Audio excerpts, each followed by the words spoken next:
Para muitas pessoas, este animal chega a ser horripilante. É claro que não vamos tirar a razão delas e muito menos julgá-las. Afinal de contas, nem todo mundo se simpatiza com aranhas, muito menos com tarântulas. As tarântulas pertencem à família Theraphosidae. Essa família inclui uma grande variedade de espécies de tarântulas encontradas em todo o mundo.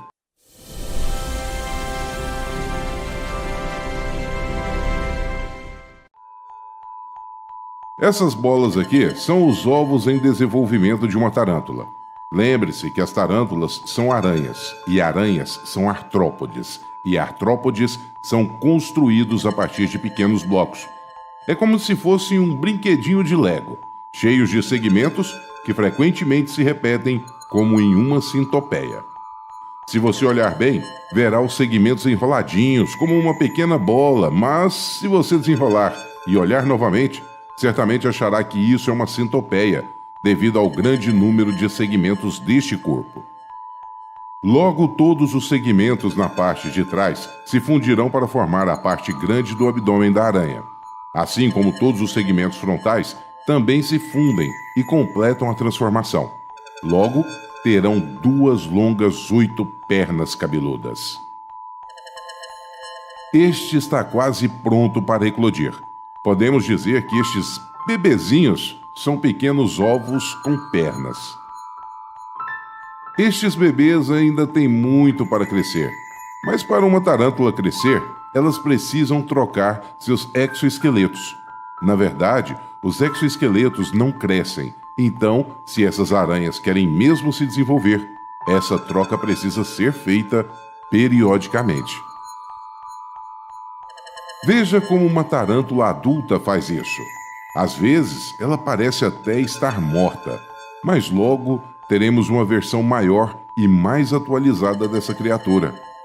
Agora é hora de se livrar do velho macacão peludo. Depois de se soltar um pouco de sua antiga roupa, a tarântula usa as suas novas pernas para empurrar o seu antigo corpo e literalmente sair de dentro dele.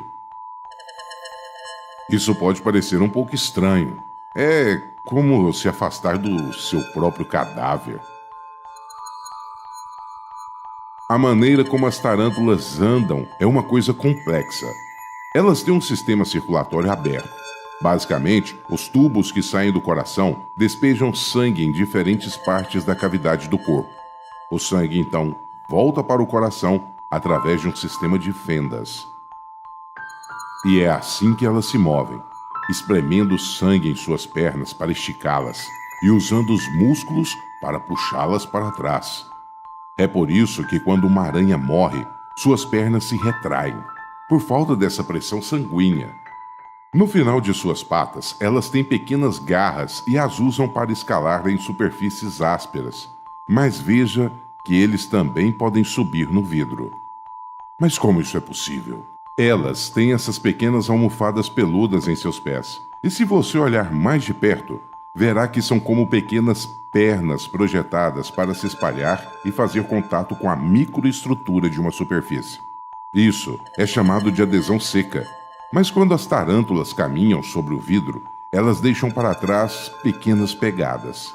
E, sinceramente, isso não parece tão seco para mim. É como se elas deixassem um rastro de sua teia de seda grudada por onde passassem. Mas é claro que as patas de uma tarântula não produzem seda. Os aracnídeos estão por todos os lugares, lá fora e até aí, dentro da sua casa. Tarântulas gostam de tocas e buracos no chão. Elas forram suas entradas com seda. Sua seda não é pegajosa como a de outras aranhas, mas com essa quantidade de fios, qualquer um desavisado que passar por ali terá um triste fim. Este entrelaçado de fios serve como uma extensão do corpo da tarântula. Pisar ali é o mesmo que apertar a campainha de uma casa, mas sem ter a chance de correr. Pois pequenos pelos nas pernas das tarântulas podem sentir pequenas vibrações. Assim, elas sabem que algo está bisbilhotando na porta de sua casa. Bem próximo da sua boca, as tarântulas têm um pequeno par de membros chamados calicites, e é onde estão as suas presas. Essas presas são ocas e conectadas a uma glândula de veneno. Este veneno paralisa a presa e, dentro do corpo da vítima, começa a digeri-los internamente. Essas presas não apenas perfuram. Do lado oposto de suas presas existem estruturas semelhantes a dentes que ajudam a esmagar a vítima, como se fosse um espremedor de frutas. Esse sistema complexo existe porque a natureza esqueceu de dar às tarântulas a chance de desenvolverem uma boca. Como não podem mastigar, elas só têm um tubo estreito conectado a um estômago sugador que age como um bulbo de uma pipeta. Então podemos dizer que as tarântulas estão essencialmente em uma dieta líquida e precisam fazer purê de sua comida e até coar, através de um filtro especial, até o seu estômago. Ah, nojento! E como elas não possuem nem boca e nem geladeira para guardar a sua comida, elas enrolam sua comida em seda, tipo uma marmitinha para o lanche. Tarântulas também podem ter no seu cardápio escolhas maiores. Esse filhote de gambá vai ser a janta de hoje. E se você achava que aranhas surgiam assim do nada, você se enganou. Veja este Dom Juan. Ele quer namorar. Você sabia que as aranhas evoluíram dos artrópodes que viviam na água? Essa evolução gerou um problema. As tarântulas machos e outros aracnídeos não possuem um órgão reprodutor masculino externo, como um pênis. Em vez disso, eles têm uma estrutura chamada pedipalpo, que é usada para a reprodução. Os pedipalpos são apêndices localizados na parte dianteira do corpo das tarântulas, próximos às suas quelíceras, aquelas estruturas parecidas com presas. Nos machos das tarântulas, o pedipalpo é modificado para transferir o esperma para a fêmea durante o acasalamento. Durante a cópula, o macho insere o pedipalpo no órgão reprodutor feminino, conhecido como epigino. Ele libera o esperma através de um canal presente no pedipalpo, permitindo a fertilização dos ovos da fêmea. Portanto, diferentemente dos mamíferos de muitos outros animais, as tarântulas não possuem um órgão reprodutor externo visível, como a grande maioria dos machos dos vários outros grupos de seres. É por isso que os machos de tarântulas são tão engenhosos. Esse macho escolhe ou faz um buraco e o enche de seda. Ele tem outro par de pequenas fiandeiras atrás das fiandeiras maiores, e ele as usa para tecer um pequeno pedaço de seda especial. É neste pedaço que ele deposita o esperma. Então, o espermatozoide meio que fica pendurado como um pequeno globo.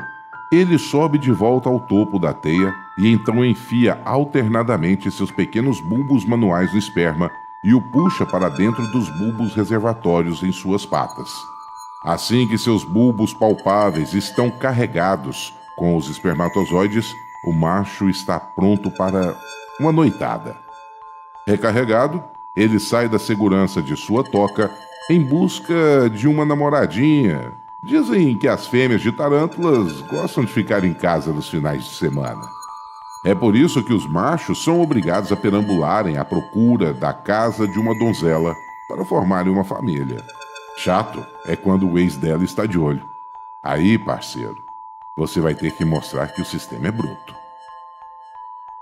As tarântulas, além das presas, possuem uma postura defensiva projetada para exibi-los. Elas também têm pelos para tudo, então é claro que há alguns pelos defensivos especiais. Algumas espécies os esfregam para fazer um ruído sibilante e tentar afugentar seus desafetos. Há também algumas tarântulas que possuem pelos urticantes. Esses conjuntos são farpados e projetados para quebrarem com bastante facilidade. Frequentemente, da maneira como eles quebram, deixam uma ponta como se fosse uma agulha hipodérmica, projetadas para funcionar de maneira fixante. Pior do que isso é saber que esses pelos são urticantes e que, ao entrarem em sua pele, ou em contato com seus olhos, ou talvez em suas membranas mucosas, eles podem te causar muita dor. Quando ameaçadas, muitas tarântulas poderão liberar em você, esfregando as suas patas ao abdômen, uma pequena nuvem de pelos. Esta vespa é uma das maiores dores de cabeça para uma tarântula. Muitos a conhecem como marimbondo caçador ou cavalo do cão. E por falar em cão, essa vespa comparada a uma tarântula seria do tamanho de um cachorro para elas. A missão dessa vespa é procurar essas aranhas em suas tocas ou apenas esperar que elas saiam de casa para namorar. Quando as encontra, agem como lutadores de jiu-jitsu, buscando o lugar certo de atacar, e então tenta picá-los através do remendo macio. Esta aqui chegou a virar de costas, como se fosse um dos Gracies, para buscar com maior eficiência acertar o seu alvo. Quando vê a oportunidade certa, já era. Encontrado o ponto certo, apenas uma pequena abertura na guarda da aranha, em uma fração de milésimos de segundo, acontece a picada. A aranha vai de arrasto para cima. Basta uma única picada da vespa para que o veneno a paralise, que em seguida é arrastada para um local adequado, onde a vespa irá depositar os seus ovos no corpo da desafortunada aranha, que será enterrada viva. Assim, nem tanto. Elas ficarão assim meio que como um zumbi-aranha, sem poder reagir, enquanto os bebês vespas a comerão e crescerão fortes e sadios. Esse é o tipo de risco que uma tarântula macho corre quando sai para dar uma namoradinha, virar papinha de vespa. Mas quando dá sorte e um macho encontra uma casinha de uma donzela fêmea, essa poderá ser sua companheira em potencial. Então, ele tem que convencer a crush a sair e festejar. Já se tornam logo Romeu e Julieta, mas nessa história aqui, a Julieta é uma potencial canibal. Tá lascado. O flerte acontece meio que por código Morse. O macho fica batendo no solo e espera sua amada sair de casa para vê-lo. Essa devia estar dormindo. Eita, que parece que acordou de mau humor. Depois de tudo resolvido, é hora de sentir um ao outro. Os dois juntos parecem mãos inquietas, se segurando durante um filme no primeiro encontro. Com essa proximidade, o macho tenta forçar a colocação de suas esporas em seu par de pernas dianteiros para baixo da fêmea. Mas isso é claro, depois que as presas dela estiverem bem presas, e a começa a explorar na sua parte inferior, com seus palpos inchados e cheios de material genético. A fêmea tem duas aberturas pequenas na parte inferior do tórax, que servem para armazenar os espermatozoides até que ela esteja pronta para botar. Esses órgãos são como pequenos bolsos para guardar o esperma do macho. Uma fêmea pode guardar o material genético de vários machos, porém, o macho que for o último e conseguir cobrir o esperma dos outros concorrentes terá a maior chance de fertilizar os óvulos da fêmea. Depois é hora do macho dar no pé, e rápido, caso ele não queira se tornar o lanche. Enquanto as fêmeas armazenam esperma até que estejam prontas para botar os seus ovos, este material não ficará ativo durante esse período. Isso é conhecido como conospermia, um tipo de proteção contra ressecamento. Mas quando a fêmea está pronta para colocar os seus ovos, as membranas externas dessas bolas se rompem e liberam os espermatozoides individualmente, que então se desenrolam e estão prontos para fertilização. Para a desova, a fêmea constrói uma pequena camada de seda no chão, chamados sacos de ovos, que fornecerá um ambiente isolado e estéril para os seus bebês.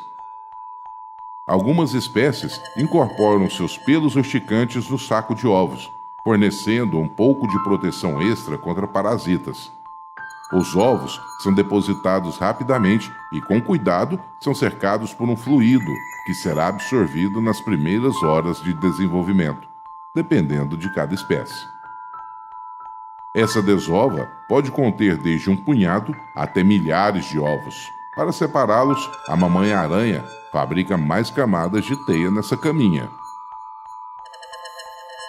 E então, algumas espécies carregam este saco de ovos com elas por todo lugar, durante o período de incubação. E depois que tudo isso acaba, o ciclo reinicia. Teremos milhares de aranhas e, quem sabe, te observando em todos os lugares, até mesmo aí, na sua casa.